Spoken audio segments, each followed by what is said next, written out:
550 runs అయితే మనం ఇవ్వచ్చు టార్గెట్. 1.5 డే తర్వాత వాళ్ళకి పూర్తిగా వాళ్ళకి బ్యాటింగ్ అయితే ఇచ్చే అవకాశం అయితే కనిపిస్తుంది. చూద్దాం మరి రేపు 3వ రోజు బ్యాటింగ్ ఎలా ఉండబోతుందో, స్పిన్ ఏమైనా టర్న్ అవుతుందో. ప్రస్తుతానికైతే పెద్ద టర్నింగ్ ఏం కనిపించట్లేదు. 3వ రోజు నుంచి 4వ రోజు నుంచి కొంచెం టర్న్ అయ్యే ఛాన్స్ అయితే కనిపిస్తుంది అనేది అన్నారు ఆ పిచ్చి క్యూరేటర్స్ అయితే. చూద్దాం. ప్రస్తుతానికైతే బాల్ ఈజీగానే బ్యాట్ మీదకి వస్తుంది. ఒక ఆండర్సన్ కూడా లైన్ అండ్ లెంత్ వేస్తున్నాడు మంచిగా.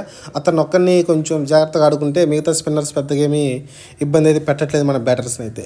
చూద్దాం మరి 3వ రోజు అయితే మ్యాచ్ ఈజీ గెలుస్తామా లేకుంటే ఎలా అవుతుంది మనకు తెలిసిపోతుంది. ఎందుకంటే టీ సెషన్ వరకు 2 సెషన్లు ఆడినా చాలు మనకు మంచి లీడ్ అయితే మనకు వస్తుంది. అందులోనూ రోహిత్ శర్మ మంచి ఫ్లూయెంట్గా ఆడాలి.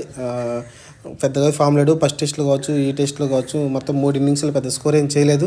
అతని నుంచి ఒక పెద్ద నాకైతే బాకీ ఉంది. ఒక సెంచరీ లాంటివి చేయాలి, సీనియర్ ప్రో కాబట్టి.